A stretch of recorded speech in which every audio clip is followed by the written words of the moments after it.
ini tadi? jelas. Tadi itu ada pengertian semen, kemudian juga ada sejarah Bukan bahan singkatnya. yang terakhir, apa aja bahannya? Oh, bahan bahan yang terakhir itu ada gipsum, Pak. Ditambahkan saat Terus? penggilingan untuk mengatur waktu ikat. Kemudian Hmm, itu juga ada kayak pasir silika, bauksit, biji besi, terus juga ada tanah liat sama batu kapur. oke. Ada yang mau menambahkan tentang semen setelah dari Raffi?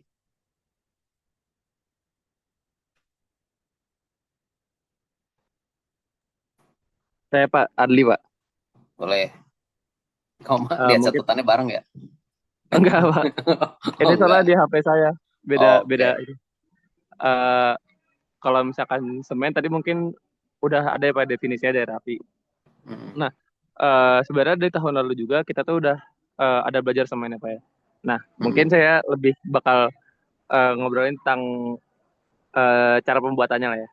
Nah, kalau oke. misalkan dari yang tahun lalu saya ambil juga, itu cara pembuatannya kita bakal ada yang kayak pertama itu pakai batu kapur dan tanah liat tadi itu dihancurin, terus ada dicampurin.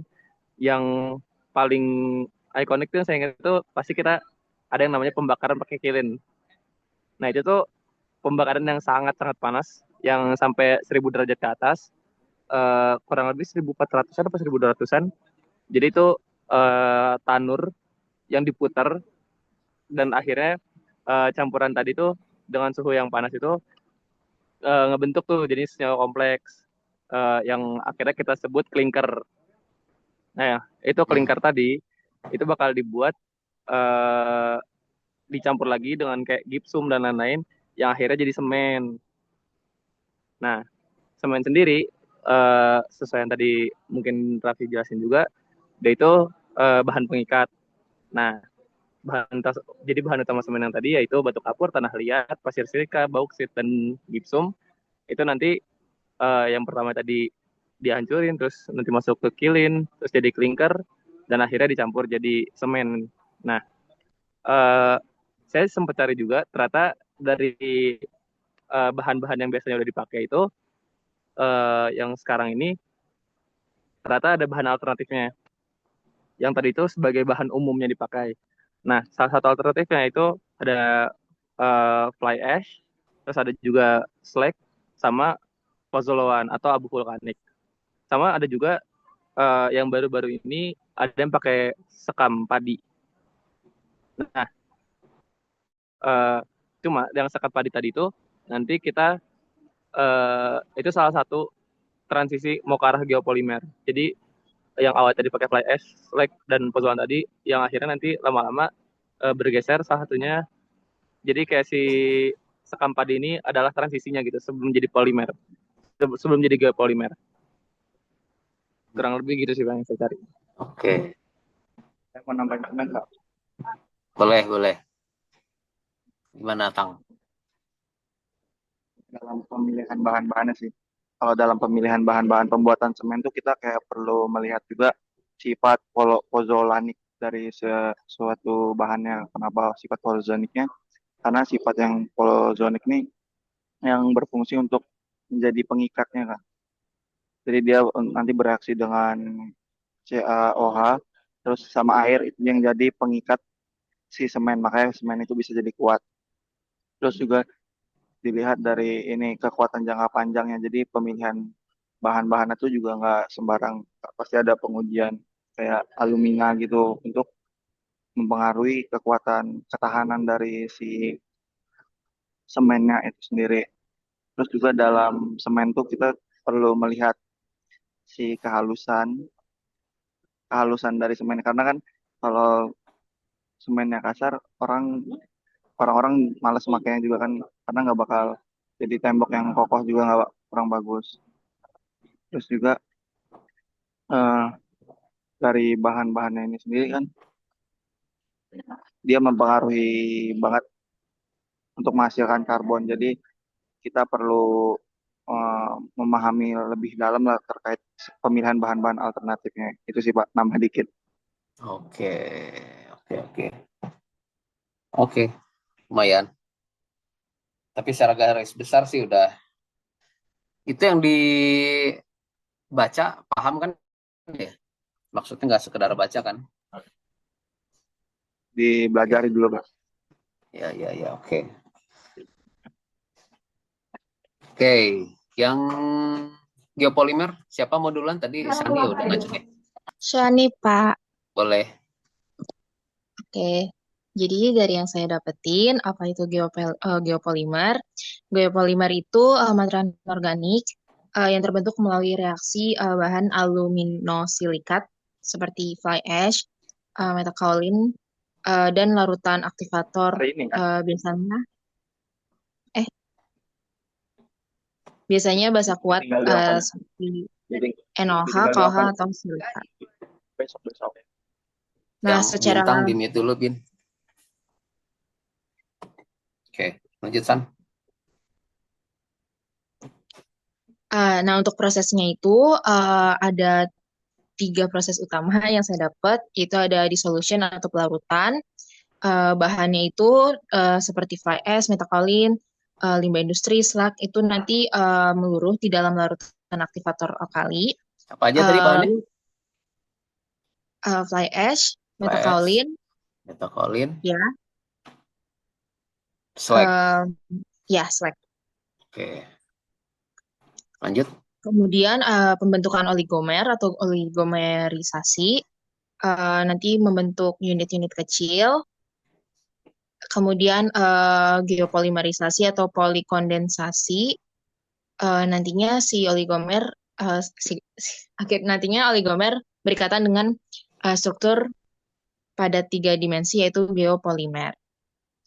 Nah, yang saya dapat di sini tuh berbeda dengan semen Portland. Jadi proses pengerasannya itu bersifat endotermik.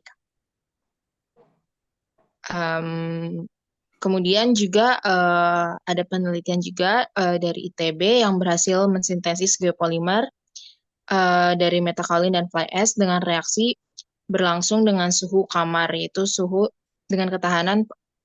kamar dan memiliki ketahanan terhadap temperatur yang tinggi. Wah, ITB bentar. Dari siapa itu jurnalnya? Yang ITB-nya maksudnya? Samadi dan Pratama 2013, Pak.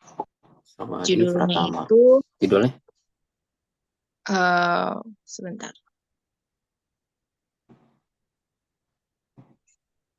2013. Iya, Pak.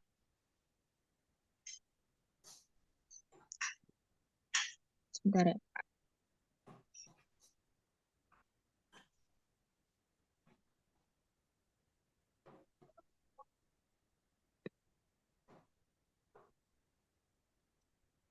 Yang pembuatan biopolimer dari metakaolin dan abu terbang. Tapi ini dari website gitu sih, Pak. Kayak masuk-masuk Bukan gitu, paper jadi ya? nggak dapet jurnal lengkapnya. Oh, judul ininya apa? Judul penelitian dia? Pembuatan geopolimer dari Mhm. metakaolin dan abu terbang. Metakolin dan abu terbang. Oke. Ya. Oke. Terus, Kalau ada jurnalnya dicari ya. iya Pak. Oke, lanjut. Masih ada.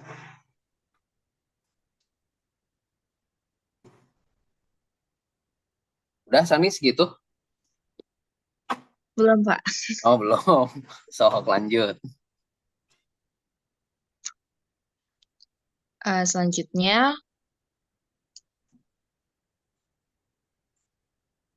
aplikasinya itu bisa mulai dari bata, mortar, panel, panel ornamen, pemecah gelombang hingga untuk media tanam.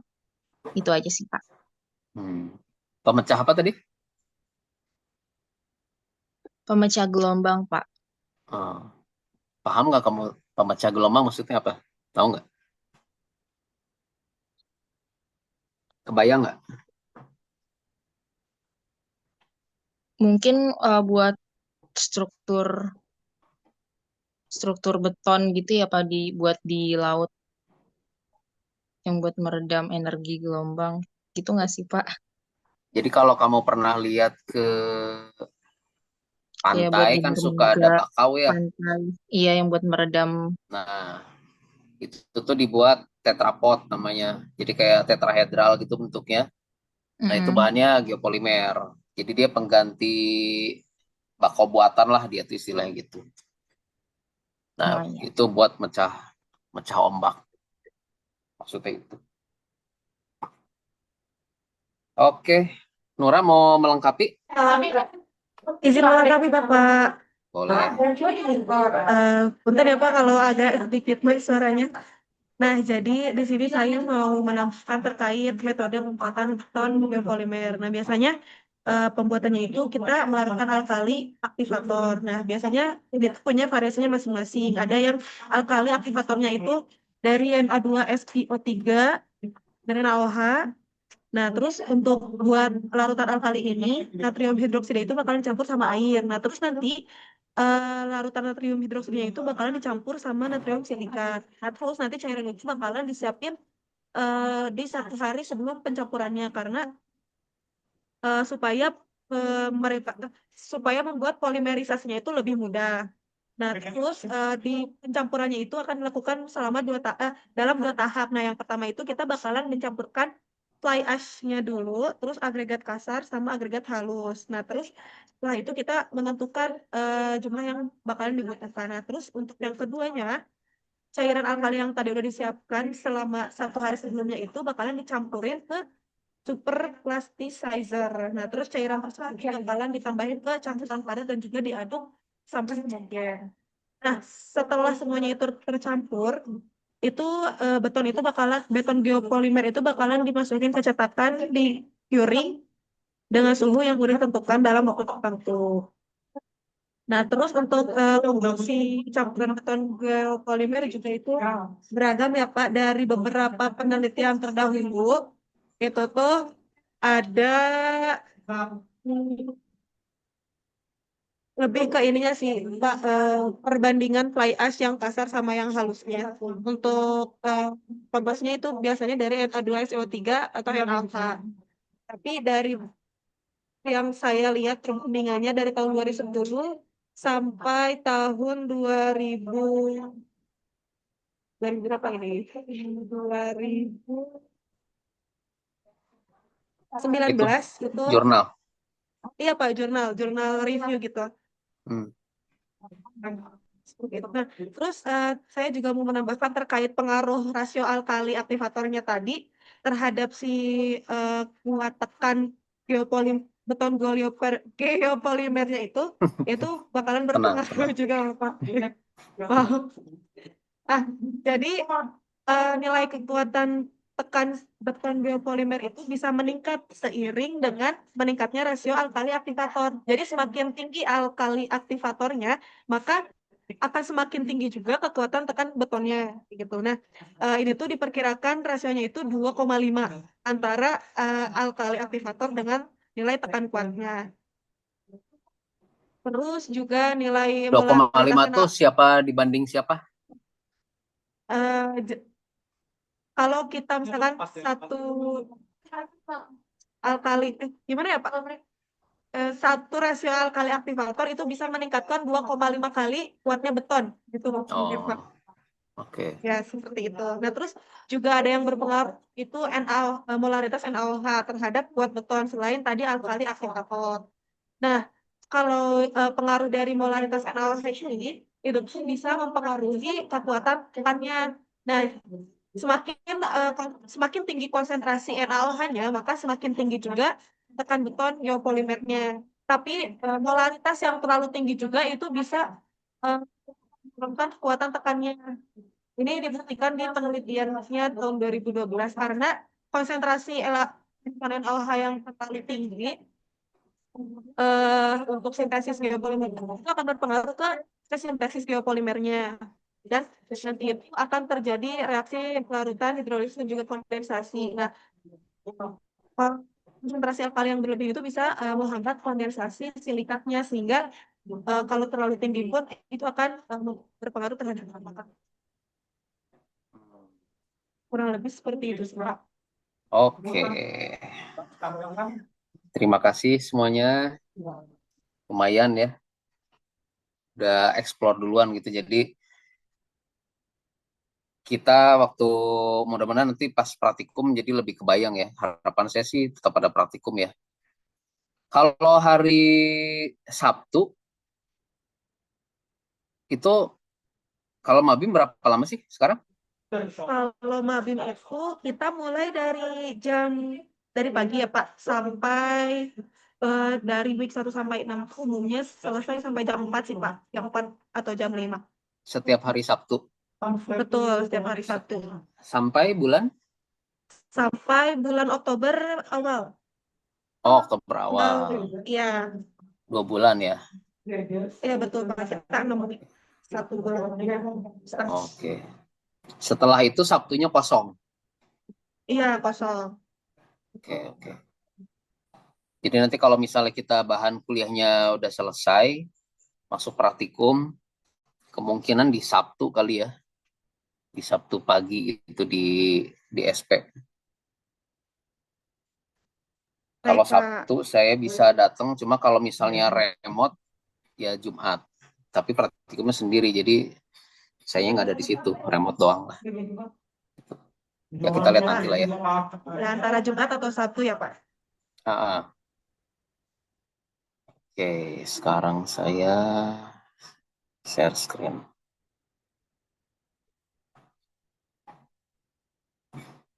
Share screen.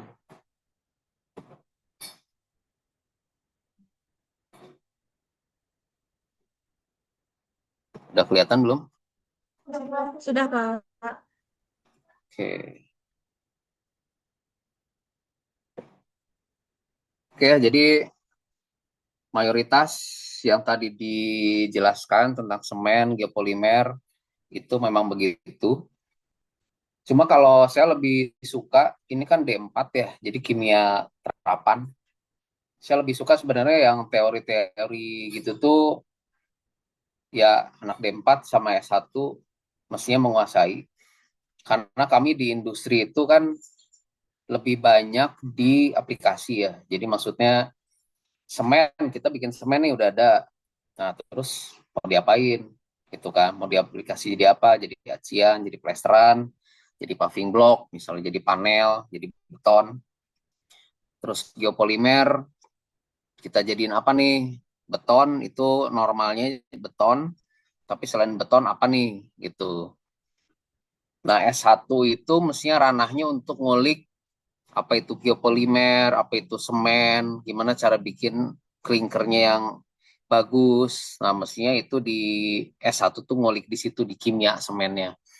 Nah, kalau saya di industri itu lebih ngulik ke aplikasinya gitu. Jadi kalau ada kontribusi dari kampus yang bisa menyumbang, misalnya apa ini saya bisa bikin geopolimer, si pastanya harganya bisa ditekan, bisa lebih murah. Sehingga nanti begitu jadi geopolimer mortar misalnya atau geopolimer beton, itu harga betonnya bisa bersaing. Nah, kayak gitu. Jadi kita di industri ini sekarang memformulasikan untuk ke produk jadi.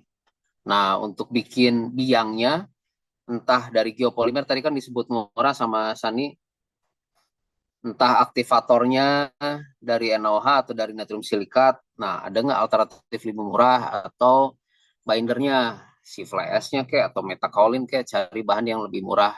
Nah, itu ranah kampus tuh di situ. Nah, ranah yang di industri, kalau di kampus ya udah selesai, kita tinggal aplikasi gitu. Atau kalau memungkinkan juga nanti kalau bisa ada jadi tugas akhir tentang geopolimer bisa aja nanti di kampus diadain. Kalau tahun lalu sih nggak ada ya, kita masih ngulik binder.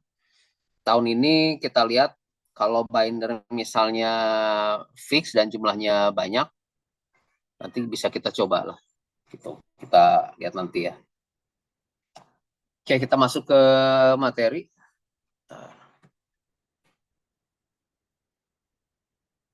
Yang pertama dari semen ya. Jadi sebelum kita masuk ke geopolimer, ke aplikasinya, nanti kita masuk ke beton geopolimer. Tadi dijelasin Nura.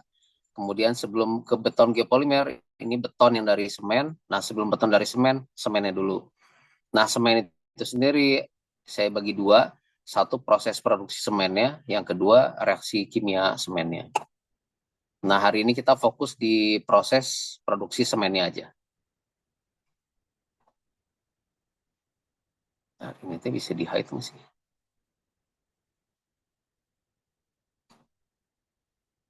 Oke, tadi definisi semen udah diterangkan ya sama Adli, Raffi, sama Bintang. Intinya semen itu perkat.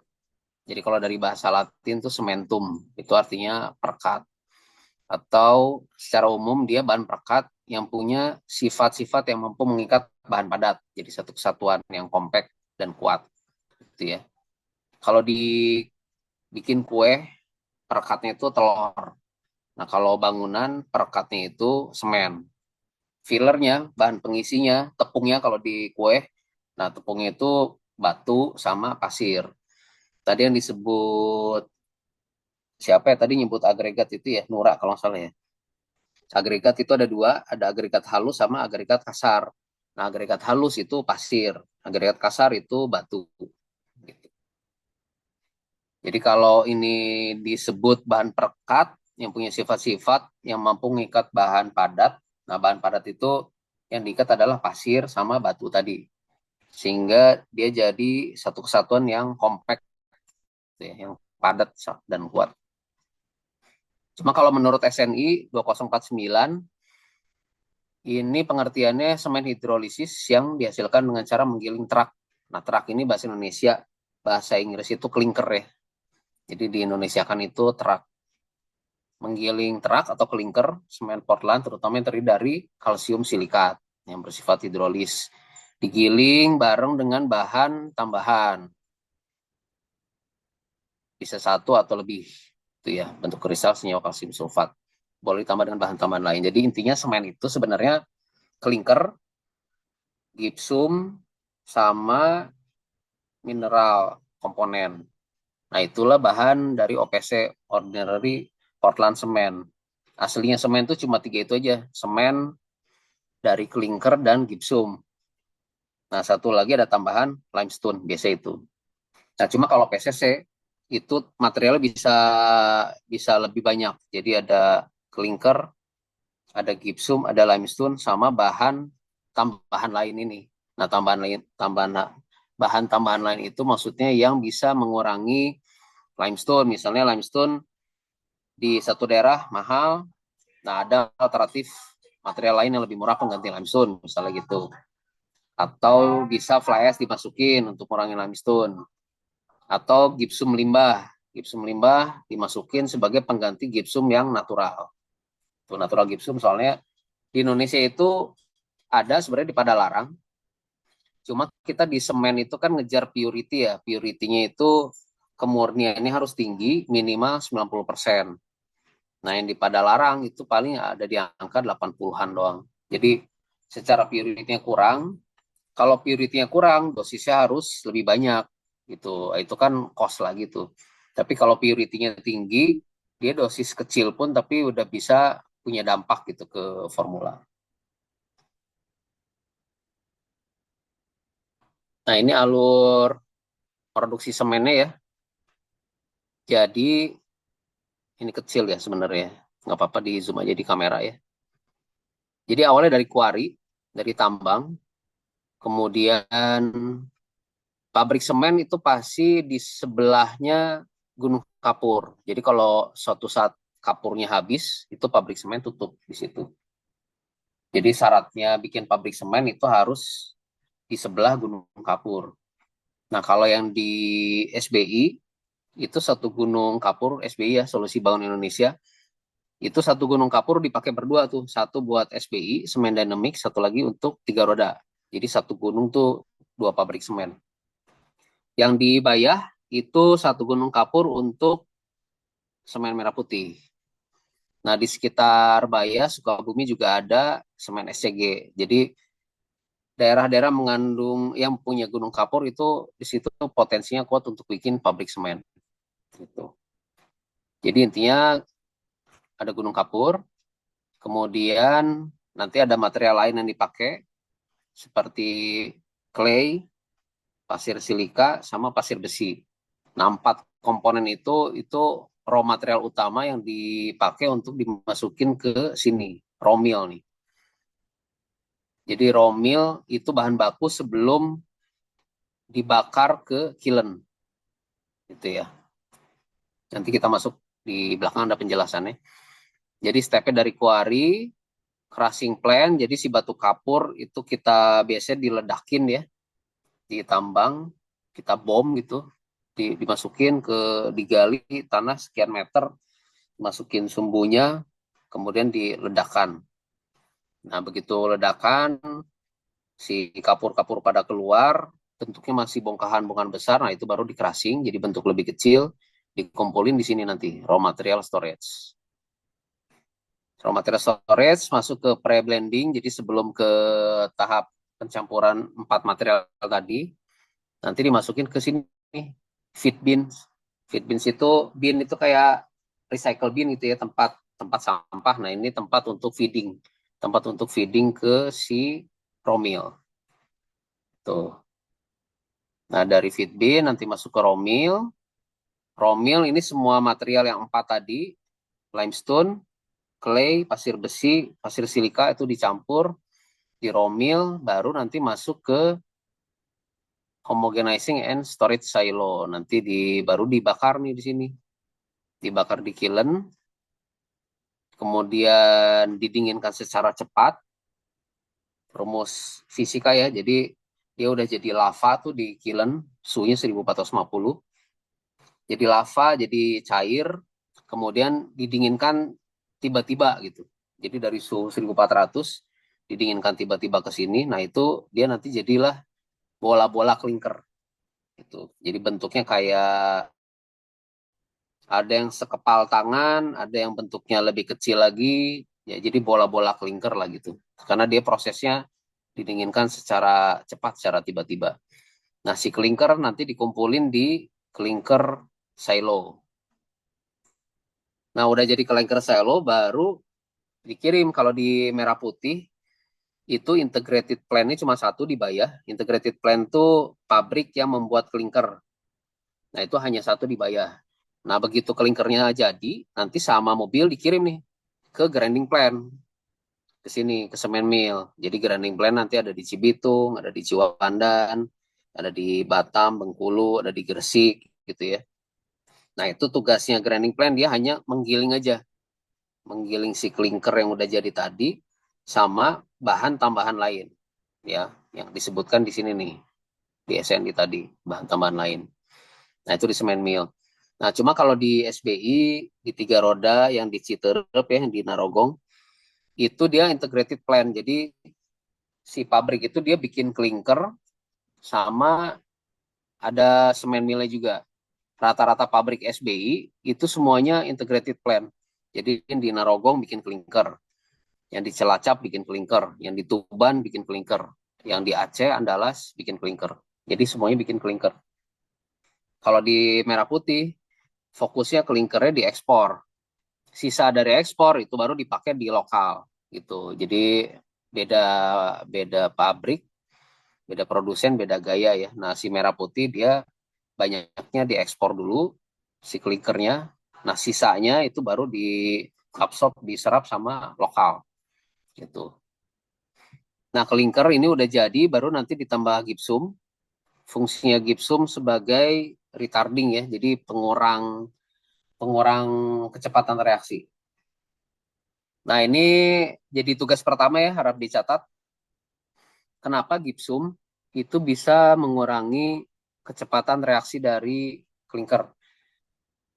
Jadi di semen atau di beton itu ada istilah akselerator sama retarder.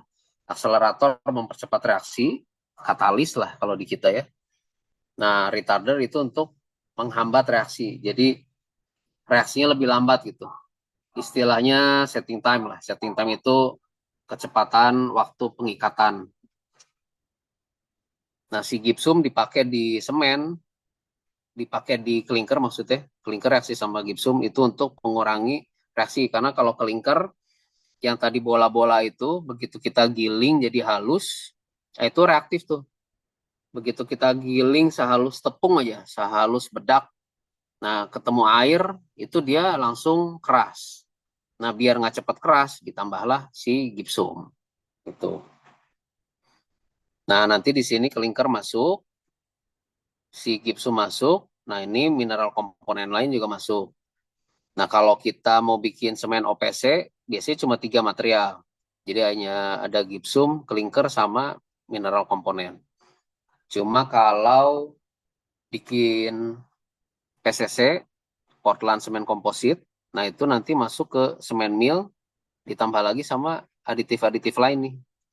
Tuh. Jadi selain ada limestone, nanti bisa ada fly ash lah di situ, bisa ada truss, bisa ada slag gitu ya. Nah itu nanti di semen mill. Gitu. Lebih banyak komponen kalau di semen mill.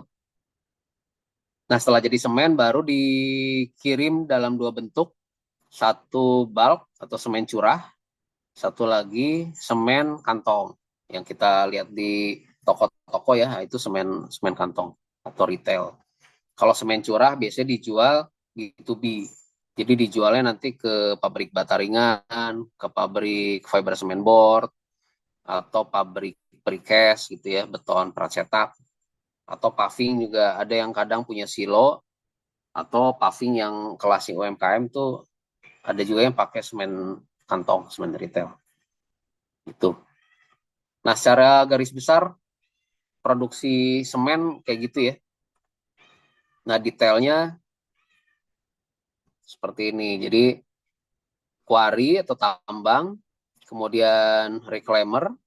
Reclaimer itu tadi si material yang udah kecil ya. Jadi batu kapur yang masih bongkahan besar, crushing lebih halus, dikumpulkan di reclaimer.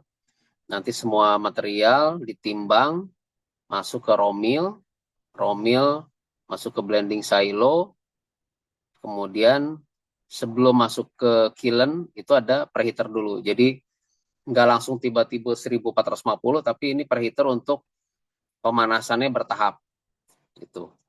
Nah dari kiln masuk ke cooler, proses yang pendinginan cepat tadi. Si bola-bola kelingker masuk ke kelingker silo, dari sini baru dikirim ke finish mill. Nah finish mill bisa integrated plant, jadi tadi ya bisa di dalam satu pabrik di SBI misalnya, atau kalau di Merah Putih dari kelingker silo ini dikirim nanti ke ada pabrik Cibitung, Ciwandan, lain-lain itu. Nah semen mill nanti semen digiling masuk ke silo semen, baru pengiriman. Jadilah merek Dynamix, merek Tiraga Roda, merek Merah Putih, SCG gitu ya, macam-macam. Nah ini bahan mentahnya. Jadi intinya bikin semen, kita dari ujung dulu ya, semen Dynamix contohnya nih. Semen Dynamix itu di dalamnya ada kelinkernya, sekian persen, kemudian ada gipsumnya, ada limestone dan MIC atau mineral komponen. Nah si klinker itu dari limestone, dari clay, dari silika, dari pasir besi. Nah ini contoh gambar tambang kapur di PT SBI di Narogong. Jadi kalau yang rumahnya di sekitar Narogong atau Citerep ya, itu kalau ngelihat nih gunung-gunung udah pada botak ya, gunung kapur. Nah ini dikerukin terus nih, dieksplorasi. Ini masih ada sekitar 70 tahun nih, umur gunung ini menurut si geologis ya. Jadi sebenarnya masih bisa 3 generasi tuh pabrik semen. Itu yang di SBI. Jadi limestone, clay sama silika ini kita tambang. Nah, pasir besinya itu baru kita beli dari luar. Nah, cuma kalau ada pabrik lain nih, misalnya pabrik baja gitu ya. Nah, terus dia punya limbah pasir besi atau limbah pasir yang mengandung besi tinggi, nah itu bisa kita pakai untuk pengganti pasir besi yang kita beli, sehingga harganya kan jadi lebih turun gitu. Itu ya. Jadi keempat bahan ini intinya dicampur jadi klinker, klinker tambah gipsum, tambah limestone. Nah, sebelum dilanjut saya Saya share SNI-nya ya. Masih pada on kan? Terus Aduh, Masih, Pak. masih. Gak enak kuliah online tuh ya. Kalian menikmati nggak sih kuliah online?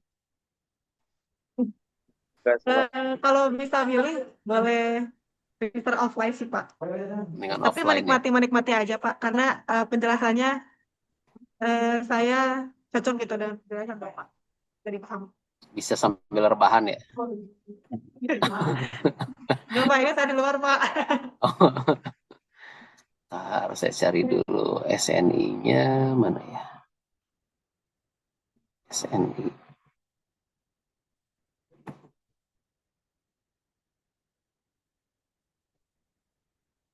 Jadi bikin semen tuh udah ada formulanya sebenarnya.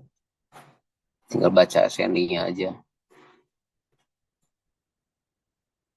Yang enak itu sebenarnya kalau sebagai formulator nggak ada SNI. Jadi kayak mortar instan tuh. Nah mortar instan tuh SNI nggak ada. Jadi setiap produsen bebas bikin formula menurut dia aja gitu. SNI entar 704. Nah ini dia.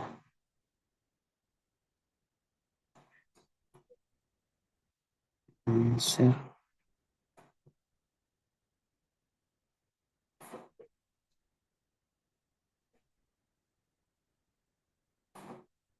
Udah kelihatan belum? Sudah Pak, sudah terlihat. Nah ini intinya bikin semen ya. Nih, semen Portland Composite. Bahasa Indonesia itu. Bahasa Inggrisnya Portland Composite Semen, PCC. Ini bahan pengikat hidrolis hasil penggilingan bersama-sama terak, jadi klinker dan gipsum dengan lebih dari satu bahan anorganik atau hasil pencampuran antara bubuk semen Portland dengan bubuk bahan organik lain, anorganik lain. Nah, anorganiknya antara lain terak karnur tinggi atau slag, tadi yang nyebutin siapa, Nura, pozolan, senyawa silikat, batu kapur dengan bahan anorganik 6-40% dari massa PCC-nya. Jadi formulanya di sini udah dikasih tahu ya, syaratnya kalau bikin PCC itu anorganiknya maksimal 40%. Anorganiknya maksimal 40%. Nah, di luar anorganik artinya adalah si terak, si klinker, sama gipsum. Jadi klinker ditambah gipsum itu 60%. Si anorganiknya 40%. Itu terbanyak, tapi boleh juga anorganiknya cuma 6%. Ini range-nya sangat besar ya. Jadi setiap pabrikan semen bebas bikin formula. Nah, tinggal mana yang paling optimal aja. Kalau dia mau bikin semen yang paling bagus, ya anorganiknya sedikit, 6. Berarti sisanya 94% itu adalah si klinker sama gipsum. Nah, itu terlalu terlalu bagus dan terlalu mahal semennya. Cuma semen zaman dulu itu main di angka sini, main di angka rendah lah. Nah, semen zaman sekarang itu udah mepet-mepet ke sini. Semen zaman sekarang itu udah 40% anorganiknya, sehingga si klinker dan gipsum itu 60. Kalau gipsum yang dipakai rata-rata katakanlah 3% gitu ya. Nah, berarti si klinkernya ada di angka 57. Itu jadi main di situ aja komposisinya. Oke, lanjut ke sini. Udah balik kan ini ya, PPT-nya ya? Masih di SNI Pak. Masih SNI.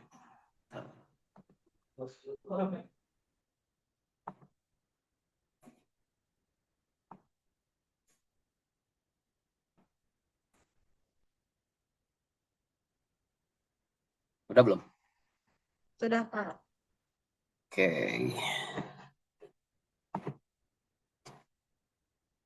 Nah, ini contoh kuari di SBI. Di kilometer sekian ini perbatasan dengan si Gunung Kapur tiga roda. Nah, kita mulai ke awal ya. Jadi crusher itu tujuannya menghancurkan si batuan kapur yang besar tadi yang sudah diledakkan itu menjadi ukuran lebih kecil. Maksimalnya hanya 75 mili, 7,5 cm. Jadi nggak lebih dari sejengkal gitu ya. Si maksimum fit size, nah ini nanti kalau ini sih spek di pabrikan ya. Jadi ada feed size-nya itu untuk di feeding limestone itu 1.500 mili, nanti outputnya 75 mili.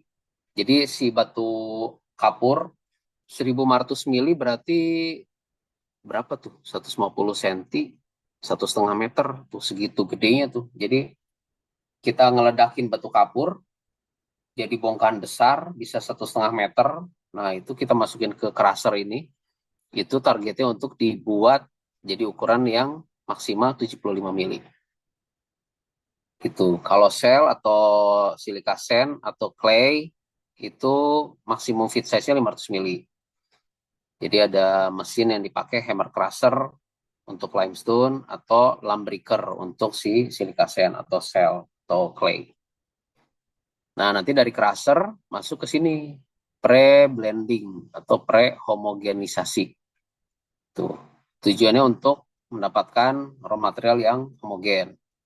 Tuh, nah metodenya di stacking itu disusun kayak gini ya, ditumpuk bentuk piramid, maju mundur. Nah ini jadi alat ini tuh nanti dia kayak nyisir gitu ke kanan ke kiri, itu untuk back and forth movement, itu untuk meratakan. Jadi intinya si materialnya homogen sebelum masuk ke raw mill. Itu. Kemudian reclaiming nanti di bagian sisi, bagian depan. Jadi ibaratnya kayak kita ngaduk pakai cangkul gitu. Nah, cuma ini mah pakai mesin.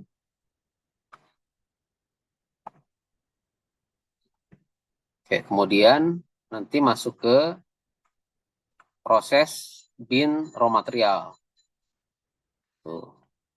Nah, ini tujuannya tempat penyimpanan sementara sama untuk penimbangan si raw material sebelum masuk ke raw mill ya. Jadi di raw mill itu udah ada campuran dari limestone, clay, iron ore atau pasir besi, dan si pasir silika. Tuh, masuk ke raw mill. Nah, si raw mill ini tujuannya menggiling. Jadi material yang 4 ini, material inti semen, itu masuk ke raw mill, digiling, kemudian dikeringkan, tapi nggak sampai kering benar dia untuk menghilangkan moisture-nya aja. Karena panasnya itu hanya memanfaatkan panas yang dari kiln ya. Jadi kita nggak pakai heat khusus, kita pakai memanfaatkan panas sisa dari kiln supaya energinya lebih rendah, lebih efektif. Gitu. Nah, si produk ditulisnya raw mill, millnya meal ya. Cuma kalau alatnya ini mill, M-I-L-L, milling, penggilingan gitu. Penggilingan si bahan mentah. Cuma material yang masuk, si 4 ini nih, nah itu disebutnya makanannya, makanan dari mesin ini. Si mesinnya disebut mill, M-I-L-L, tapi si makanan ini disebutnya meal gitu. Jadi raw mill itu bisa meal, bisa mill. Kalau konteksnya mesin berarti nulisnya mill, M-I-L-L. Cuma kalau konteksnya millnya adalah si makanannya, si produk ini, si bahan baku, itu nulisnya meal gitu ya. Nah itu memanfaatkan panas sisa dari kiln, targetnya moisture-nya 1%. Maksimum size-nya 90 mikron. Itu output yang ada di raw mill. Jadi udah halus yang dari raw mill itu. Kayak gini ya. Nggak sehalus semen tapi ya 90 mikron lah, udah cukup halus. Nah, nanti dari si raw mill masuk ke blending silo. Ini sama, kalau silo itu satu untuk menyimpan, tempat penyimpanan sementara, yang kedua untuk homogenisasi. Itu. Jadi nanti di sini biasanya ada pengadukan udara atau air agitation gitu ya. Jadi di sini diaduk tapi pakai udara gitu, pakai blower. Nah, itu biar homogen si materialnya. Jadi kalau di silo itu ngaduknya bukan kayak mixer kue ya. Mixer kue, mixer roti itu kan ada pedalnya untuk nyapu. Nah, kalau di silo ini dia pakai udara itu di blow dari bawah gitu. Nah, kenapa harus homogen si raw meal ini supaya hasilnya nanti yang masuk ke kiln itu konsisten. Itu to produce consistently high quality fit to the kiln. Nah, barulah nanti dari blending silo masuk ke preheater. Ini tahapan sebelum ke kiln yang suhunya 1450. Jadi dari sini itu suhunya berjenjang ya dari 330 ke 540, 720, 840. Kenapa di 800? Targetnya adalah mengubah si CaCO3 jadi CaO. Itu jadi di cyclone inilah proses pertama si kapur diubah jadi CaO. Jadi targetnya nyampe 800, udah jadi CaO. Nah, baru nanti CaO bereaksi dengan material lain itu di kiln melebur gitu ya, jadi senyawa baru.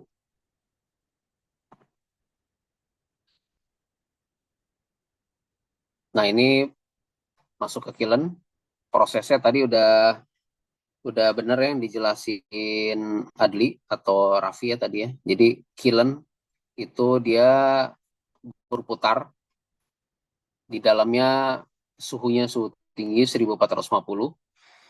Terus di dalam ini bentuknya udah kayak lava gitu.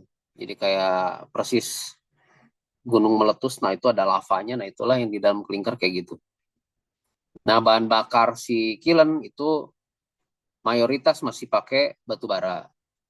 Nah, makanya di integrated plant itu di Bayah, di Narogong, di Tiga Roda ya, di Citerep. Nah, gimana caranya si batu bara ini bisa berkurang? Nah, itulah pakai limbah. Ada yang pakai sekam padi, ada yang pakai limbah sludge, oli, limbah-limbah yang volatil ya, yang mudah menguap, yang punya kalori tinggi. Nah, itu dimasukin ke sini untuk pengganti bahan bakar batu bara. Gitu. Jadi kalau ada limbah plastik gitu ya, makanya di Merah Putih dan di SBI itu sama kita mencari limbah, karena si limbah nanti fungsinya ada dua. Kalau dia mengandung kalori yang tinggi itu dipakai untuk pengganti batu bara. Cuma kalau si limbahnya mengandung pozolanik, mengandung silika, alumina, atau pasir besi, nah itu dipakai sebagai pengganti material. Jadi dua fungsi limbah ya selalu ada di integrated plant, limbah sebagai bahan baku atau limbah sebagai kalori, sebagai bahan bakar. Nah, kemudian dari kiln itu didinginkan cepat di cooler, cooling proses. Itu dari 1450 didinginkan ke 1100. Nah, di dalam cooler itu dari 1100 didinginkan ke 100 sampai 200. Jadi dari kiln, jadi di cooler itu ada 3 zona ya, ada zona 1, 2, 3 gitu. Nah, zona 1 itu dia suhunya masih tinggi, masih di 1100. Nah, zona 2 dan zona 3 itu baru didinginkan sampai suhunya 100 sampai 200 gitu. Nah, sehingga proses pendinginan cepat itu disebut juga sama quenching, quick cooling of clinker itu. Kemudian tujuannya lagi selain quenching di cooling proses itu untuk mencegah disosiasi C3S jadi C2S. Nah, ini nanti kita pelajari di kimia semen ya. C3S itu apa, C2S itu apa. Kemudian tujuan lainnya cooling proses itu juga safety untuk ditransport dan disimpan di silo. Karena kalau kita nyimpen dalam bentuk lava nggak mungkin kan. Jadi paling mungkin kita nyimpen dalam bentuk padatan. Makanya si lava tadi, si clinker yang udah jadi bentuk liquid, itu didinginkan cepat, quenching, jadi bola-bola clinker. Nah, itu supaya proses penyimpanannya lebih mudah. Makanya di Merah Putih juga klinker itu yang diekspor ke mancanegara. Nah ini kalau dilihat semburan apinya, nah yang di bawah inilah ini si lava klinker. Nah ini berputar dia.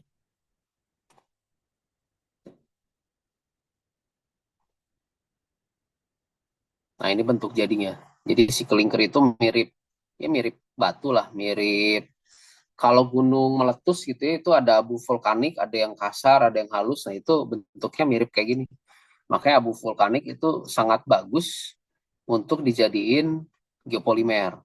Karena dia satu dari proses gunung meletus sudah jadi lava, artinya semua bahan-bahan kimia pozolanik yang ada di gunung itu udah dicairkan dulu, kemudian dia mendingin kan dari lava, lahar, kemudian jadi batu-batu gini. Nah itu batunya sangat bagus tuh untuk geopolimer, tinggal dihalusin aja. Nah dari si cooling process, nah ini kan tujuannya safety for transport system and storage. Nah itulah disimpan di sini, clinker silo. Tuh. Nanti di sini disimpan. Ini sebagai persiapan untuk ke tahap selanjutnya di grinding plant untuk bikin semen. Nah di semen merah putih integrated plant ini cuma satu di Bayah, tapi si grinding plant itu ada 7 tersebar di Ciwandan, di Cibitung, di Gresik, kemudian Batam, Bengkulu, Muara Jawa. Muara Jawa tuh di Kalimantan. Tuh. Nah dari sini baru ditransport ke tadi ya ke grinding plant atau dijual langsung juga bisa si klinker. Dulu Merah Putih awal-awal berdiri tahun 2011, 2012 itu kita masih belum punya klinker. Jadi klinker kita beli dari SBI. Itu zaman dulu kayak gitu. Nah ini semen mill. Semen mill itu untuk menghaluskan si klinker, gypsum dan MIC, mineral komponen. Milling juga ada 2 ya, ada cup mill yang kayak gini, ada yang berputar, kemudian ada lagi yang vertikal romil, jadi bentuknya berdiri gitu. Nah itu lebih ke anak teknik kimia tuh mestinya nanti yang ngulik perbedaan cup mill sama vertikal mill. Cuma kalau yang saya observasi di pabrik merah putih, paling bagus untuk dijadiin semen itu si cup mill. Walaupun di sini lama prosesnya 15 menit, jadi di dalam ini ada bola-bola, ada grinding ball. Jadi bayangkan kelereng dimasukin ke toples. Ini anggap aja toples. Di dalamnya ada banyak kelereng, ratusan lah, bayangin ada ratusan kelereng. Di sini masuk di dalam toples. Nah kemudian masuklah batu. Batu dimasukin tuh ke si toples. Nah ini si semen mill ini muter. Nah kelerengnya itu dia bakal menggiling si batu tadi. Itu jadi grinding ball itu sangat keras sehingga dia bisa menghancurkan klinker. Itu jadi grinding ball harus lebih keras dari material yang dihancurkan dari klinker. Nah, ada kita misalnya pakai alternatif raw material, gypsum atau keramik lah, keramik dari pabrik Toto atau Kohler gitu misalnya ya. Nah, dia keramiknya setelah diuji di lab ternyata lebih keras dari grinding ball sehingga nggak bisa kita pakai tuh.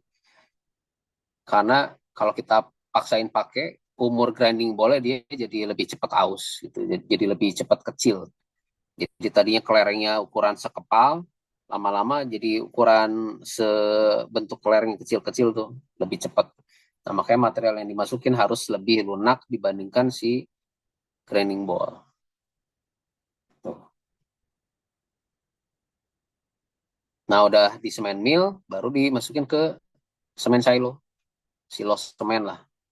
Dari sini baru bisa dikirimkan ke mobil, nanti mobil diangkut langsung ke B2B, ke customer kita yang punya silo di tempatnya. Tuh. Biasanya sih yang pakai semen curah tuh paving tapi yang skala besar, atau yang bikin beton plat cetak, atau bata ringan yang udah pasti ya, bata ringan sama fiber cement board, GRC gitu ya untuk plafon atau penyekat dinding ya dari bahan semen. Nah yang kedua, selain semen curah, semen kantong. Nah semen kantong lah yang sering kita lihat di toko. Nah ini masukin ke packer ya. Jadi dari semen silo masuk ke packer, dihembuskan ke kantong sini, kantong jadi kembung, tapi di setiap kantong semen itu dia ada perforasinya, ada lubang-lubang halus, sehingga begitu dia ini jadi kembung, masuk ke belt conveyor, nah itu nanti dia kempes sendiri. Itu nyampe truk dia udah nggak kembung lagi, udah kempes gitu. Nah ini masih whole seam ya. Oke, sampai situ. Ini tugas berikutnya ya. Jadi setelah tadi proses semen, tugas berikutnya adalah coba cari tahu untuk minggu depan ya. Jumlah merek semen yang beredar di Indonesia itu udah sampai ada berapa merek yang kamu tahu, hasil browsing lah gitu. Sampai sini cukup jelas? Cari mereknya, Pak. Kenapa? Cuman cari mereknya. Ya, cari merek aja. Cari merek sama wilayah ya. Misalnya di Sumatera apa aja, di Sulawesi apa, di Kalimantan apa, sama di Jawa. Nah, 4 itu aja lah. Di Jawa, Sumatera, Kalimantan, dan Sulawesi. Tuh. Merek semen apa aja yang beredar. Baik, Pak. Ini yang tugas-tugas ya. Jadi walaupun misalnya kemarin udah nyari kan tentang semen, kemudian nyari geopolimer. Nah itu kalau ada jurnal, kumpulin aja di dalam PPT. Jadi nggak usah di Word lah, kumpulinnya di PPT. Jadi tadi yang kalian jelasin secara narasi, kan itu ada yang baca kali ya, ada yang menarasikan ulang. Nah itu supaya nggak lupa sumbernya, masukin aja ke PowerPoint. Jadi misalnya tadi bintang tentang beton misalnya. Nah itu tuh penjelasannya masukin ke PowerPoint. Adli sama Raffi tadi tentang semen, nah itu info-infonya apa masukin ke PowerPoint. Nah itu literaturnya kamu gitu. Ditambah ini kan direkam ya. Nah ditambah material dari sini, materi dari sini. Gitu. Jadi nanti yang bintang, Adli sama Raffi itu jadiin satu PPT aja. Yang Sani sama Nura jadiin satu PPT juga tentang yang geopolimer. Itu ya. Nah, nanti PPT-nya itu kan hasil dari pertemuan 1. Nah, pertemuan 2 lanjut. Yang Adli, Raffi, sama Bintang lanjut ke jumlah merek semen. Atau merek semen yang ada di Indonesia apa aja gitu. Itu cukup jelas? Izin bertanya, Bapak. Boleh. Jadi untuk materi semen dan geopolimer ini antara PPT Bintang, Adli, dan Raffi, serta saya dan Syadi itu dibedain ya, Pak? Beda. Jadi satu Oke, PPT siap. semen, satu PPT geopolimer. Oke, siap. Paham, Bapak. Nah, Terima kasih, Bapak.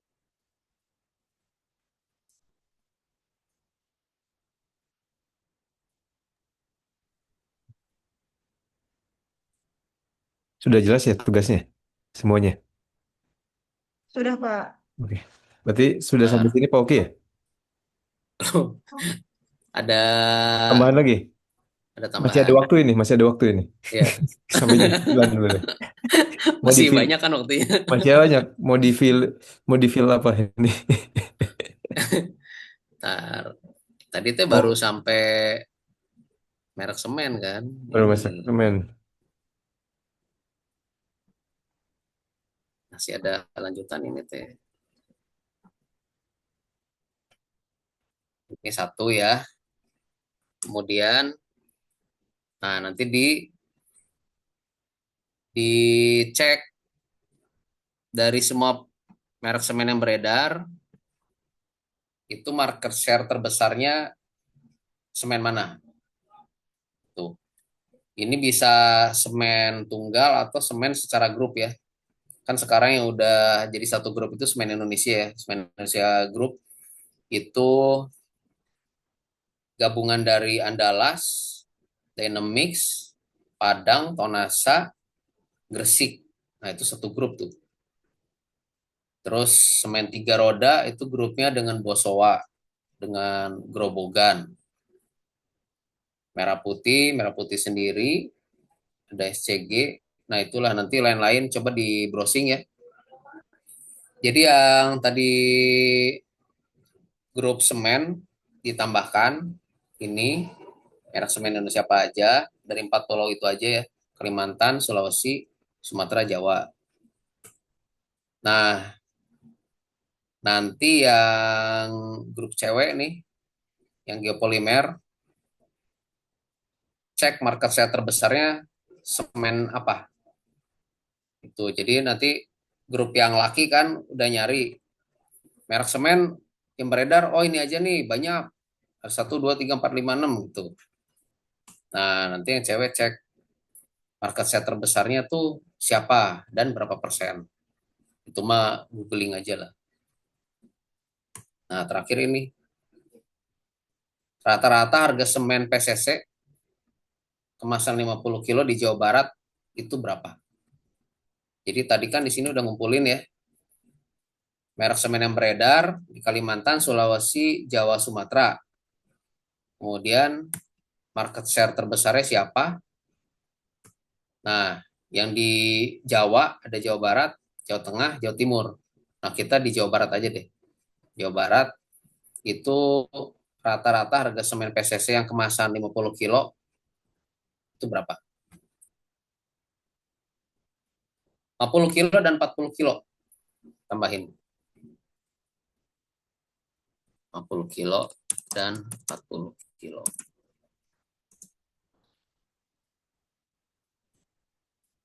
Cukup jelas tugasnya?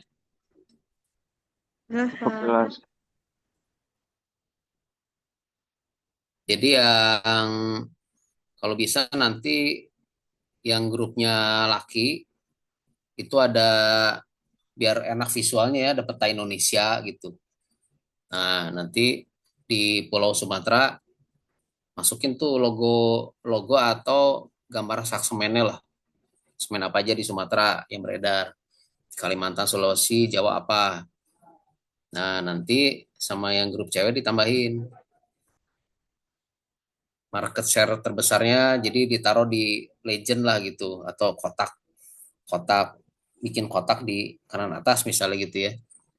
Si Semen Indonesia Group market share-nya berapa persen di Indonesia, si merah putih berapa, si tiga roda berapa, semen pons berapa. Nah, baru di slide berikutnya list nih, list harga. Tuh. Jadi minimal kalian beres kuliah ini di 2 pertemuan bisa ngasih tahu tukang bangunan ya. Nih loh semen paling mahal ini, semen paling murah ini yang ada di Jawa Barat. Nah, gitu.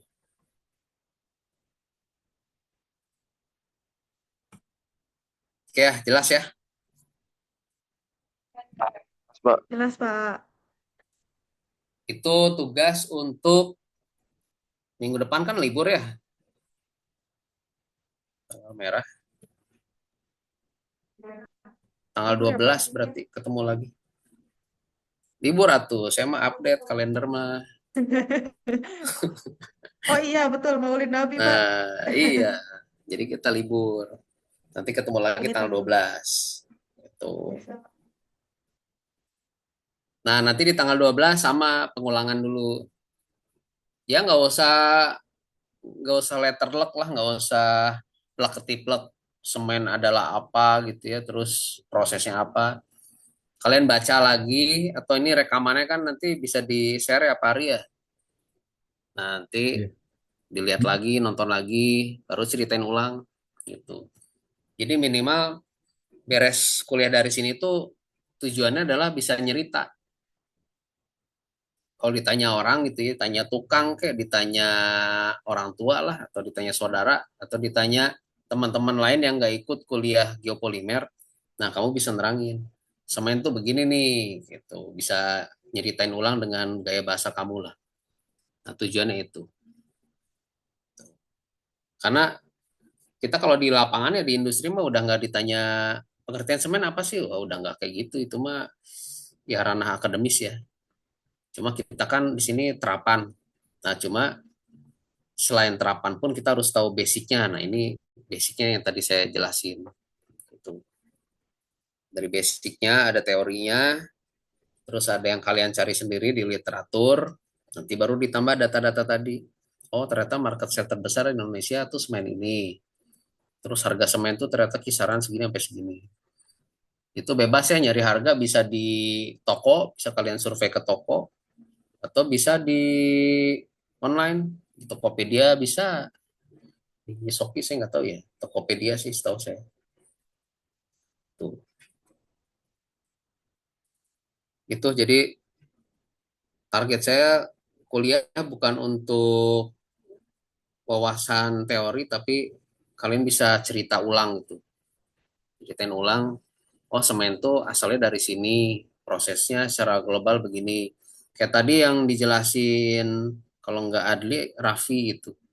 Tadi kan pembakaran semen 1200, 1450 itu kan. Nah, ini kan tadi udah saya terangin kan.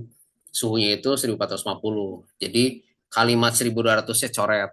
Nah, itu maksudnya kuliah ini untuk mengoreksi gitu. Apa yang udah kamu cari, nah koreksinya di penjelasan saya tadi. Itu. Terus kalau tadi ada yang menjelaskan material-material lain. Nah, material lain itu sebenarnya di semen tadi udah jelasin kan. Ada yang bisa sebut nggak? 4 bahan baku bikin klinker apa? Masih inget nggak di kepala? Saya Pak. Siapa? Adli, Raffi? Adli Pak, Adli Pak. Adli. Apa? Blake? Ada limestone, terus ada pasir besi, terus ada Nah, apa namanya? Aduh, lupa apa namanya. namanya? Bentar Pak, saya Nah, itu filler. ingat, Filler tuh kalau di ingat, public ingat. speaking. Oh, ada batu kapur. Nah, Ya, limestone. limestone, limestone, terus si, aduh lupa. Oh, Saya ini Pak mau nambahin Kak. pasir silika Pak, Pasir silika 2. pasir Terus silika, terus si pasir besi, pasir besi 3. sama satu lagi teh, eh Siapa tadi? Nura apa Sani yang mau Saya nambahin? Pak, Nura. Apa Nura? Kalau yang saya ingat itu ada 4 limestone, terus ada Hmm. clay, ada pasir Hmm. beton sama pasir besi. Pasir apa? Pasir beton sama pasir besi. Bukan pasir beton. Pasir beton mah buat ngecor tuh. Pasir besi, pasir silika. Oh iya. Tuh. Ada yang tahu nggak dari limestone? Itu kita nyari apanya?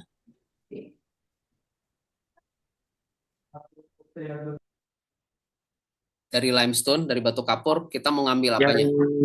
dulu nama apa saya Pak mau nyoba jawab apa Raffi Pak. Oh, Pavi. Kalau dari yang saya dapat itu sumber kalsium oksidanya Pak, CaO-nya. CaO. Oke, Ya, benar. Kalau dari clay, apa yang mau diambil dari clay kira-kira? Ini sebelum masuk ke reaksi kimia semen. Tebak-tebak aja. Mau coba, Pak. Boleh. Eh, mau cari silikanya, Pak, SiO2-nya. SiO2. Oke. Ada lagi nggak selain itu? Alumina Aluminanya sebagai apa? untuk Oksidanya? bikin klinker. Untuk Maksudnya itu. oksidanya apa? Rumus oksidanya? Oh, Fe2O3. Alumina, Aluminanya Al2O3, Al2O3. Kalau silika, SiO2. SiO2. Oke. Terus pasir silika, apa yang mau dicari dari situ? Saya Pak. Sebagai tambah. Apa? Silika juga, Pak. Silika, SiO2 silika ya. SiO2. Kalau Iya, pasir besi, SiO2. Kalau pasir besi Fe2O3 Fe2O3. Oke. besi oksida. Iya, betul. Ada Fe2O3. yang tahu nggak kenapa kita kan tadi pakai clay ya? Terus kenapa kita pakai pasir silika lagi? Sebagai sumber silika tambahan ya, Pak. Nah, bisa aneh kamu Ambil sifat pozolanik. pozolanik ya. Nah, si pasir silika itu berlakunya hanya di integrated plant ya. Hanya di pabrik yang terintegrasi gitu. Karena dia dibakar kan di kiln. Cuma kalau di grinding plant atau di pabrik penggilingan itu nggak berlaku pasir silika karena dia pasir silika kalau nggak dibakar ya nggak aktif tuh, nggak keluar silikanya, jadi hanya sebagai filler aja tuh. Nah, makanya pasir silika hanya dipakai, pasir silika dan pasir besi itu hanya dipakai di integrated plant karena dia harus dibakar untuk aktif.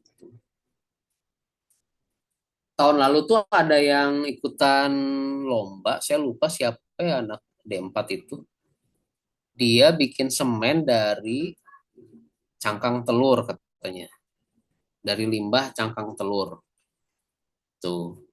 Cangkang telur, kenapa cangkang telur, ada yang tahu nggak?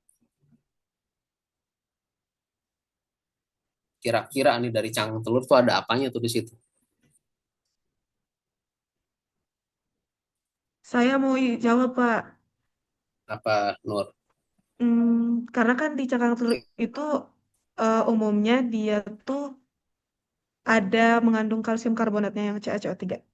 Nah, itu Hmm, sama kayak batu kapur yang jadi bahan baku semen yang tadi di awal saya tuliskan reaksinya CaCO3 hmm, itu, Pak.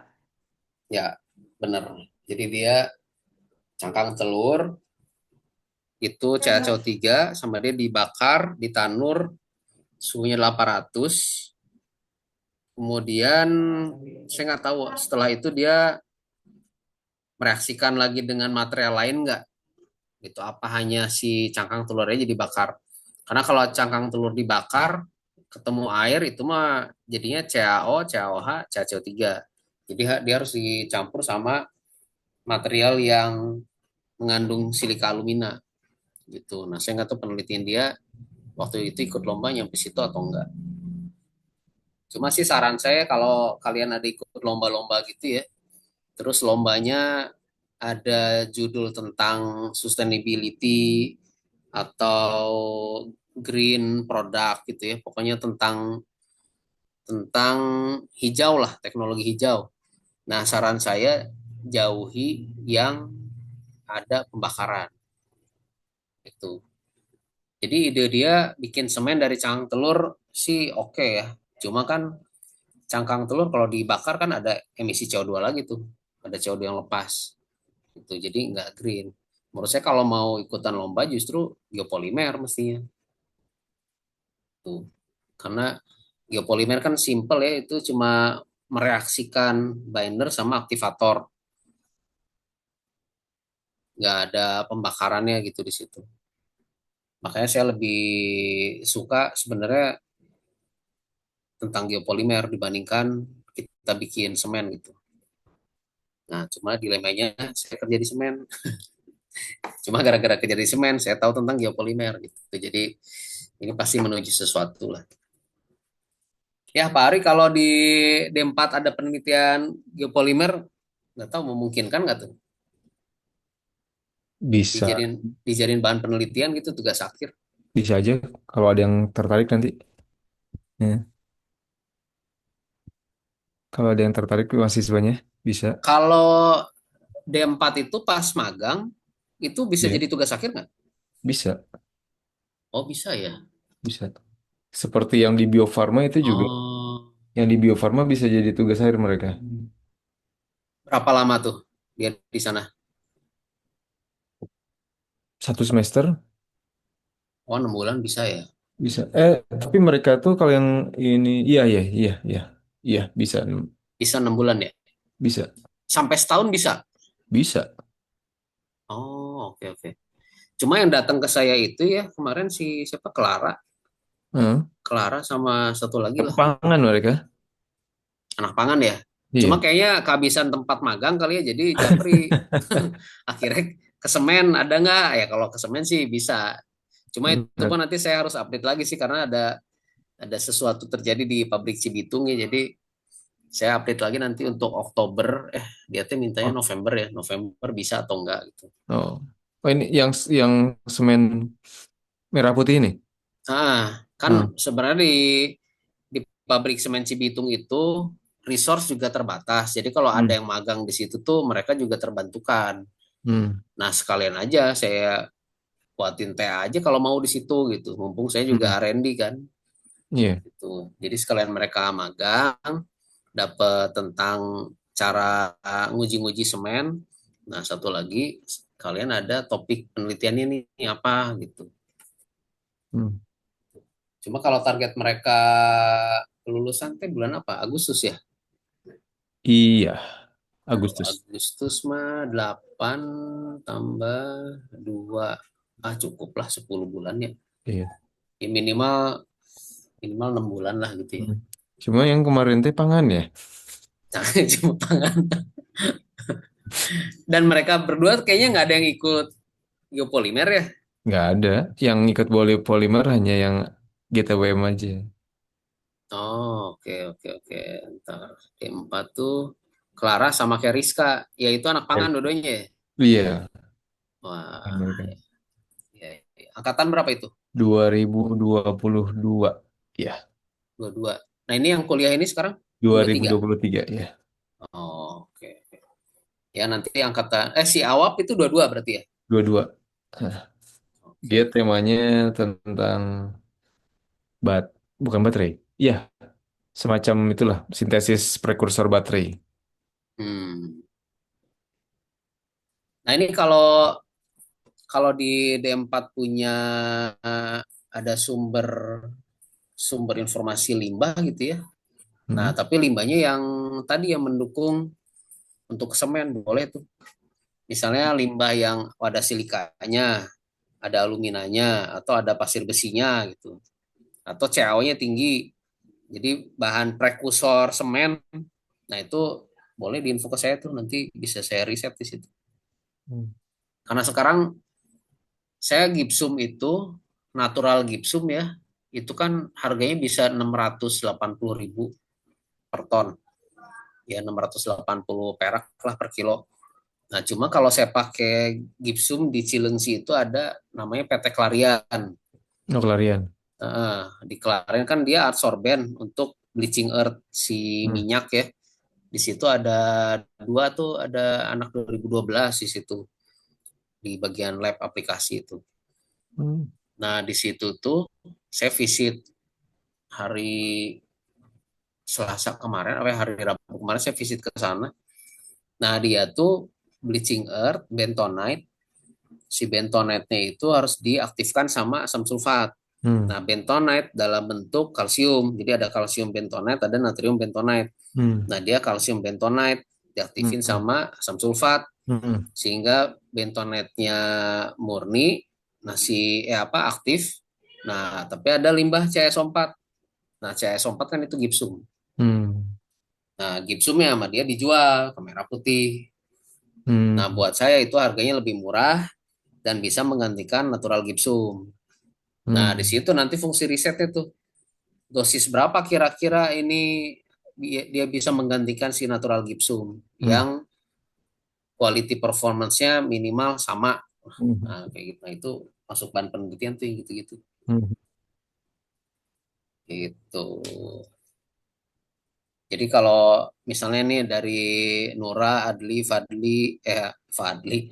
Raffi, Sani, Bintang, ada informasi juga. Oh ini limbah pabrik baja nih, ada slag misalnya gitu, atau ada sekam murah. Nah itu bisa tuh nanti kita pakai. Kalau bahan masih ada yang tahun lalu ya, Ri, ya? Masih ada, masih ada. Hmm. NOH sama silikat masih ada kan di situ? Masih ada, masih ada. Kalau binder masih ada nggak? Bindernya teh yang ini kan water glass ya? Yang liquidnya kan water glass sama NOH. Iya, Itu iya, kayaknya masih ada ya di situ ya. iya. Nah si bindernya nih yang powdernya apa udah habis ya? Hmm, lupa ya, harus dilihat lagi. Itu dimasukkan ke dalam kardus yang Oh di dus semua ya? ya. Ya ya ya. Ya. Oke. Atau minimal nanti saya bawa flash deh dari pabrik buat Oh iya, penelitian. fly ash ya. Hmm. Fly ash. Ya, fly ashnya masih ada nggak ya? Nanti dilihat lagi deh. Hmm. Ya mesti sih flash yang agak banyak ya. Yang material pengganti kan waktu itu limbah Kohler. keramik, kohler, kohler sama granito tuh kalau nggak salah. Hmm. Nah itu memang sedikit flash mestinya agak banyak. Hmm. Ya dari Iya. saya malam ini cukup sekian. Saya tutup dulu. Wassalamualaikum warahmatullahi wabarakatuh. Ya, oh itu Silakan Pak bintang, Ari. Oh, bintang tadi Nura tangga ada Eh, tuh. ini. saya Bapak, Nura, betul. Nura.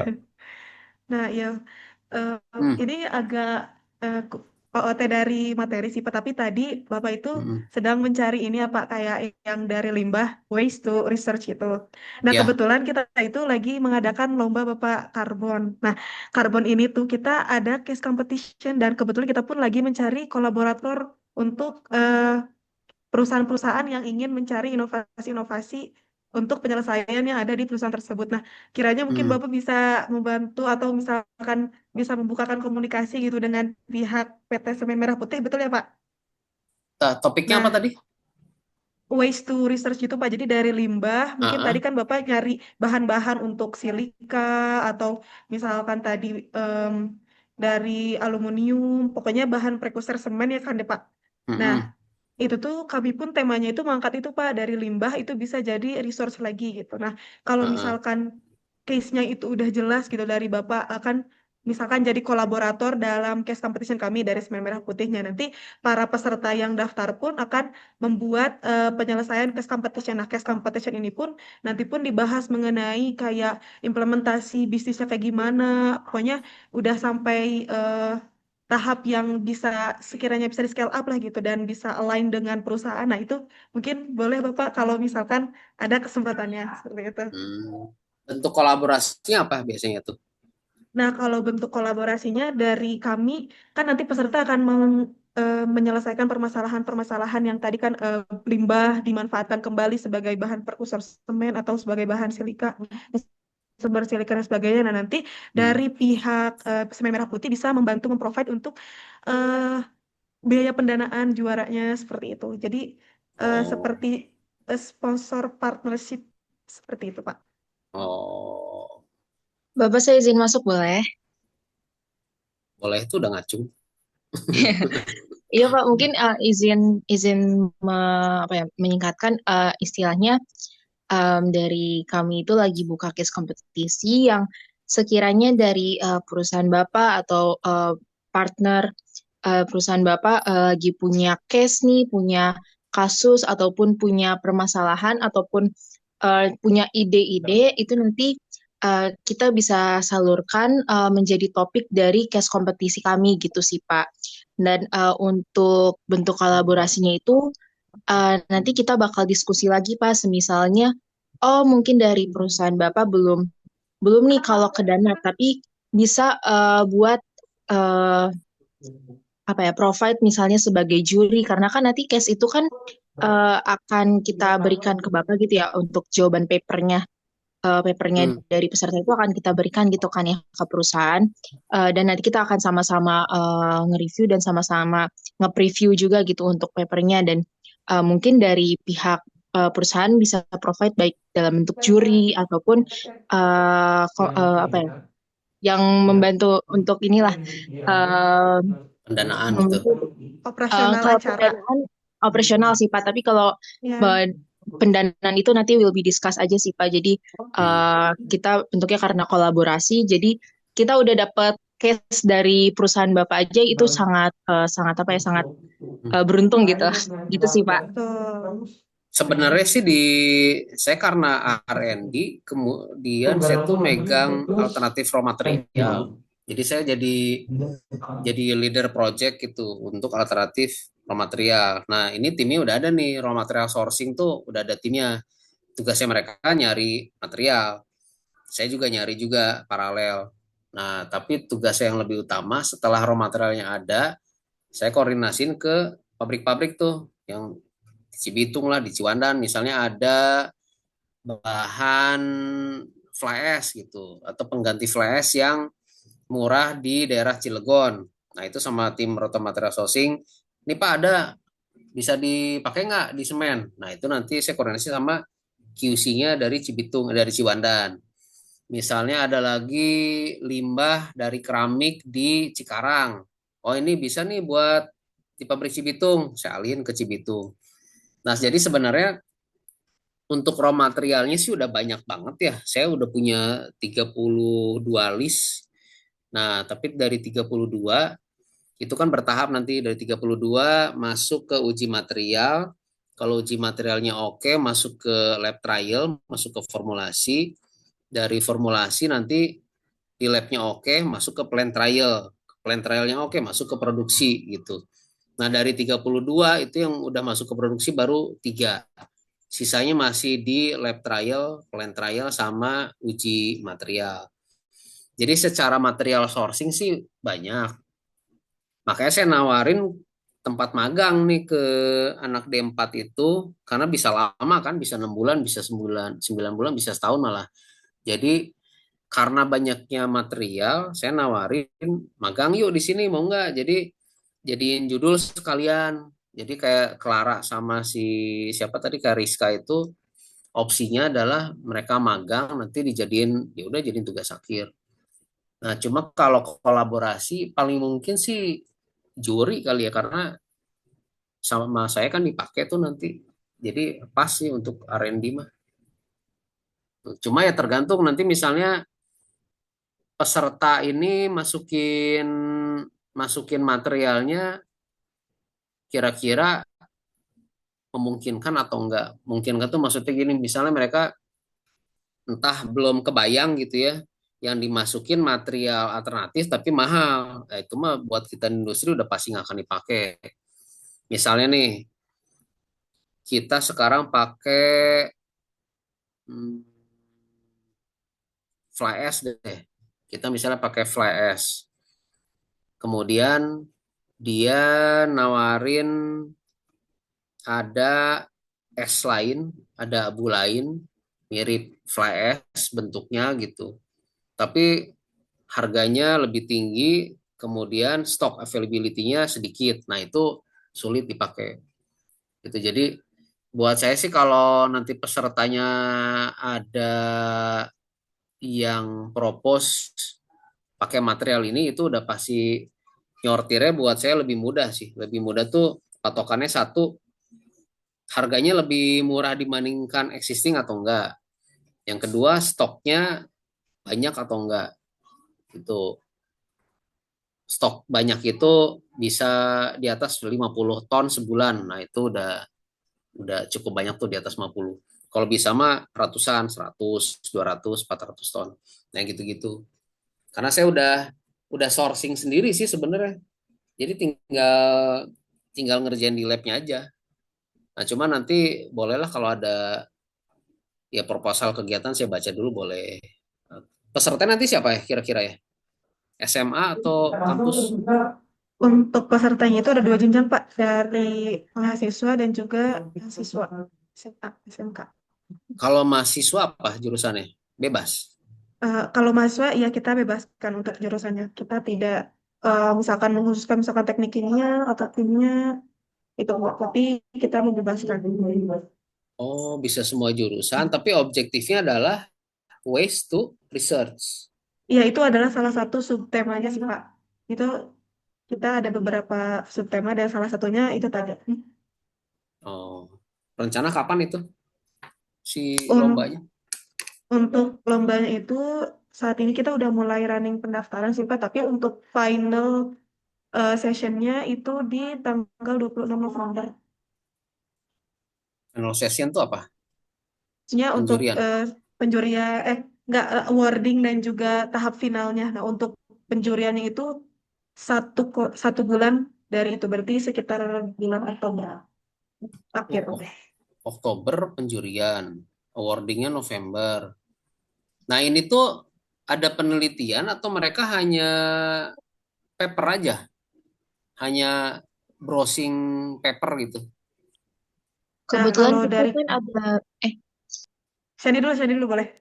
boleh. Jadi kebetulan kan kita ada 3 lomba ya Pak. Ada case kompetisi sama esai dan poster. Nah untuk case kompetisi ini mereka ngelakuin penelitian Pak dari kasus yang nantinya eh, kita share ke mereka gitu. Tapi kalau untuk esai eh, nggak ada praktik bahasa sih Pak. Jadi memang cuman eh, Aja. review aja. Oh, berarti kalau mereka meneliti dari September ke Oktober hanya sebulan ya?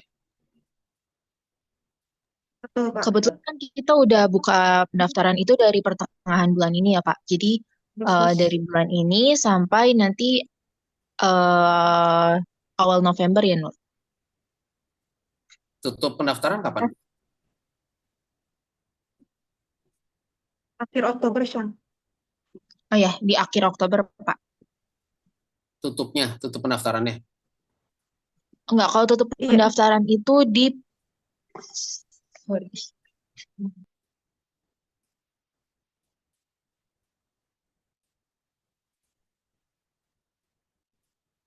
Neliti 1 bulan. Nelitinya di mana tuh mereka? Di kampus masing-masing ya? iya Pak, di kampus masing-masing atau misalkan ada laboratorium yang di sekitar para peserta yang sekiranya meminjam itu kami perboleh. Bisa di kampus, bisa saja. Oh, Iya Pak, jadi untuk pengumpulan karya itu kita dimaksimalin itu di 10 Oktober. Jadi kurang lebih untuk mereka ngelakuin penelitian itu di 1,5 bulan sih Pak. 10 Oktober. Oh, berarti dari awal September sampai 10 Oktober. Ya betul Pak, karena kita sebenarnya udah buka pendaftaran dari eh, pertengahan 18 bulan ini kan. Agustus kemarin. Iya. Iya. Se-Indonesia ini? Iya Pak. Eh, bahkan kemarin itu ada bahasa dari Kapolri itu skalanya internasional, semua awalnya nasional. Ini di scale up lagi, Oh, rencananya kalau nasional scale up semua. sih paling modal paper doang ya, paper review ya. Itu Jadi mungkin kayak ke kayak usulan penelitian kali ya.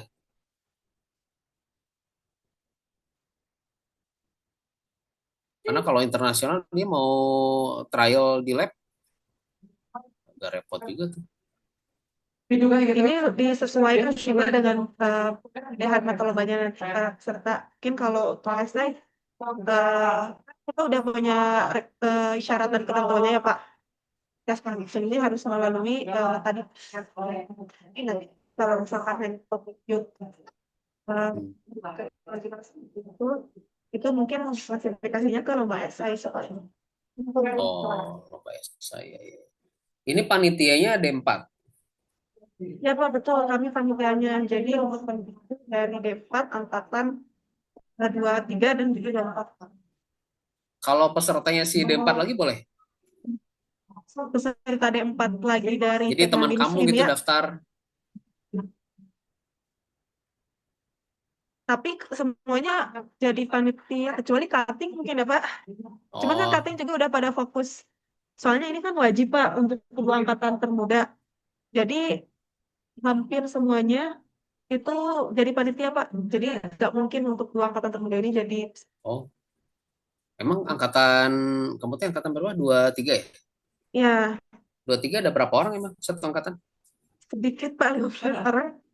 Berapa? 15 orang Pak, dikit. 15. Kalau 24? Itu sekitar 40 Pak. Iya.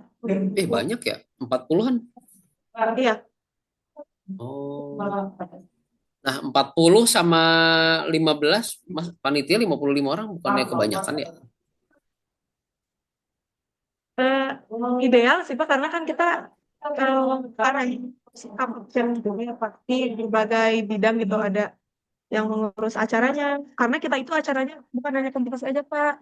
Jadi kita itu ada dalam satu rangkaian itu dalam satu minggu ini ada kurang lebih 3 rangkaian.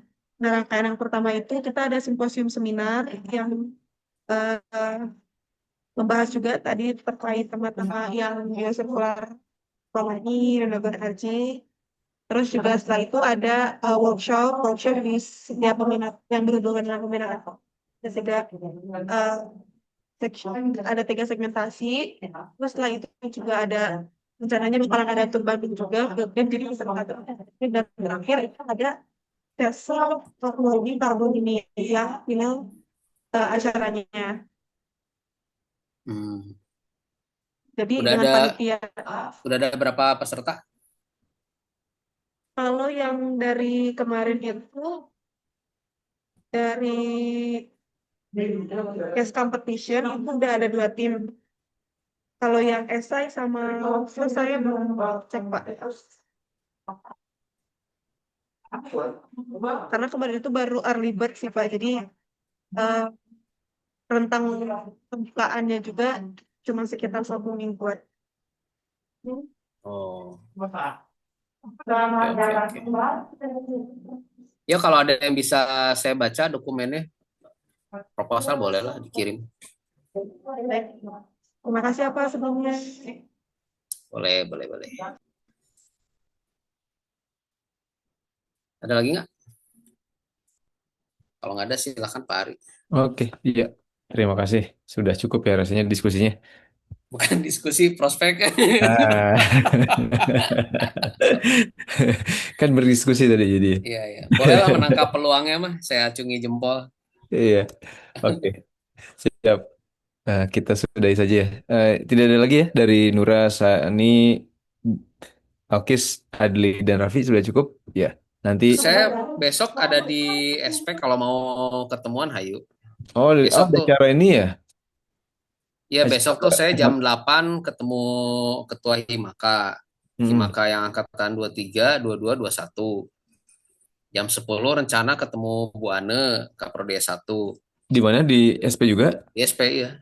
Oh, Nah kalau terus sih kayak Rizka sama siapa tadi? Clara ya. iya. Kalau mereka mau interview atau ngobrol dulu, berarti jam 12-an. Gitu. Nah ini anak D4 yang sekarang nih, gengnya Bintang CS. Kalau mau ketemu, ayo besok. Saya Mabim ada di mereka. Pak. Oh, Mabim ya. Kasih Yang nama. S1 juga pada Mabim sih. Oh, berarti Mabimnya S1 bareng tuh sama D4. Di PPBS kalau di 4. Oh, Di D4 lokasi Pak. PPBS. Oh, vokasi ya? Udah nggak di PPBS lagi? Ya, Oh, oke. campur-campur Vokasi sih Pak. vokasi itu di mana? Di Nangor juga. Di ini Iya. gedung Poma dulu, Poma, asrama Poma. Oh, di situ. Oke, oke, oke, oke. Ya, ya, Iya. ya. Berarti semua pada ke sana ya, pada di Nangor ya? Mahasiswanya iya. Oke, oke. Ketua ini siapa? Angkatan yang ini? Ketua angkatan? Saya Pak. Woi, cewek hebat ya. Kalau ketua himpunan, Nah, siapa? Saya, Pak. Oh, Bintang. Berarti setelah Awap ke Bintang ya? Betul, betul. Oh, oke, oke, oke, oke. Ya, ya, ya. Baiklah kalau begitu. Yap, kalau begitu sudah cukup. Cukup. Ya, Rik, terima kalau kasih. besok mau join aja Rik ke Oke, oke. SP. Ya, insya Allah. Mau lari dulu, jogging dulu. Oh, siap. Siap. Oke, terima kasih semuanya. Kita cukupkan ya di malam ini. Terima kasih sudah aktif ya, dipaksa aktif ya sama Pak Oki ya. Oke, semoga tetap aktif. Ya, kita ucapkan alhamdulillah, alhamdulillah. Assalamualaikum warahmatullahi wabarakatuh. Waalaikumsalam. Terima kasih. Terima kasih, Pak. masih banyak Bapak. Ya, terima kasih. Terima kasih, Bapak. Mari, Sama. mari. Mari.